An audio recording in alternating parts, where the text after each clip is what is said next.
YouTube channel. We're going to do a little small equipment maintenance and pre-winter checkup today. Here I have an Ariens 2-cycle snow thrower that I purchased at an auction last week. Picked it up really cheap. The guy said it ran a while ago, so I'm guessing it's been sitting for a year or two. And we're going to go through it and check it out. Looks like I noticed a fuel line's cracked. We're going to replace the fuel line, check the carburetor, do all the yearly preventative maintenance things that you need to check if you have a snow thrower. And you'll see how you can save yourself a couple $100 bucks. And instead of taking it into the shop to have it done, you can do all this yourself and save some money and have the pride and sense of accomplishment of getting it done yourself. It's not that hard. You can do it. All right, now we're going to inspect the auger mechanism. We're looking here for the condition of the rubber seals on the auger. Make sure we have a fairly tight clearance between those and the frame and those and the scraper down here. The scraper bar is plastic and easily rechangeable with the replacement of 5 bolts, but this scraper bar looks like it's almost brand new with no gouges or nicks, so it's good. The rubber paddle blades, they're a little wore down, but they're still within a fairly tight tolerance of the shell, so those are good too. We want to check the end cap bearings. These in here, make sure there's no up and down play in the shaft on those end cap bearings, which there's not. We also want to inspect the shear pins for the shaft. Make sure there's the angled cone point on your bolts that go through here.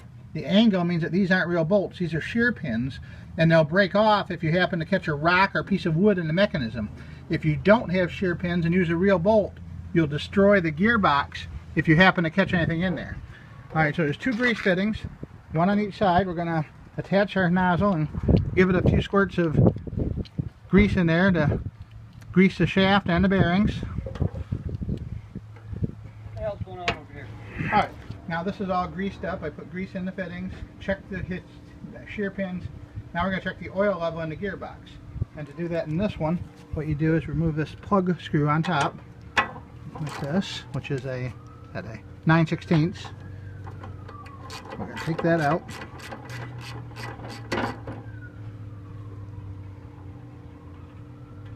Clean off around here a little. And push that down. Oil should drain out of it when it's there like that. There's no oil coming out, so we're going to tip it back up, fill it up with 80-90 weight gear oil.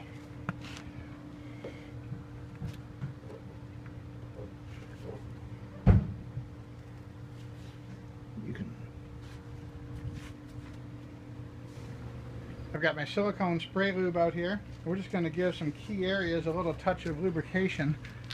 Both sides of the end caps on the bearings, which may or may not do anything, but I like to do it to keep them good. Then the spring mechanism for this, and the actual pivot around the bottom of that where it slides around to make it easier to rotate it as you use it. A white lithium grease would be just as good, or maybe even a little bit better than silicone. But I'm out of white lithium right now, but this worked. It made it nice and easy to turn. So just a little bit more right up here. There we go. Look at that. Nice and easy. And then I'll put a little bit on these turn knobs here in case we need to adjust those later. This moves nice and smooth, so there's no need to put any lubrication on the engagement handle.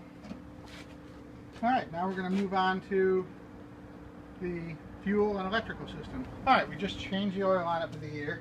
The drain plug is down here, a little square plug.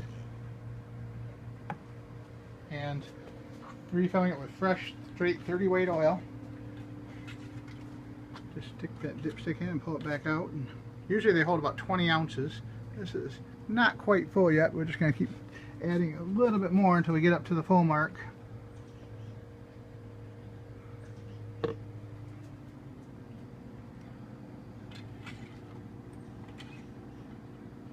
There we go, perfectly full. Now we're going to put some fresh gas in it. This was lucky. We ran all the gas out of it and drained it dry last fall. So when we put the fresh gas in it, it should fire right up. Alright, we just want to have a quick look at the auger engagement, make sure that's working like it's supposed to. You can see the pulley inside is moving and releasing the tension on the belt. And this is the belt here. The belt, we inspect the belt, make sure there's no big cracks or frays in it. Check this bearing here, make sure there's no up and down or side to side movement on the pulley. And that's good to go. Alright, we filled that back up again with the 80-90 gear oil. And we're tightening that drain plug down, which is also the fill plug on this. And we just want to grab a hold of this inner rotor here and make sure there's no play in the bearings up and down in that or in and out, and that's nice and tight. So this whole front end mechanism is good. The choke knob's missing, so we're going to turn this clockwise for a full choke position, which would be that way. And there's a primer on the front. We're giving it about 5 or 6 quick shots with the primer. Full throttle, and we'll give it a pull and see what happens.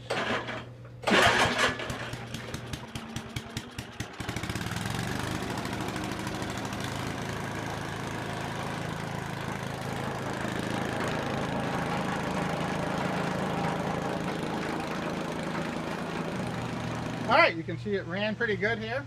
All we had to do was change the cracked fuel line. We didn't do anything inside the carburetor, just a little adjustment.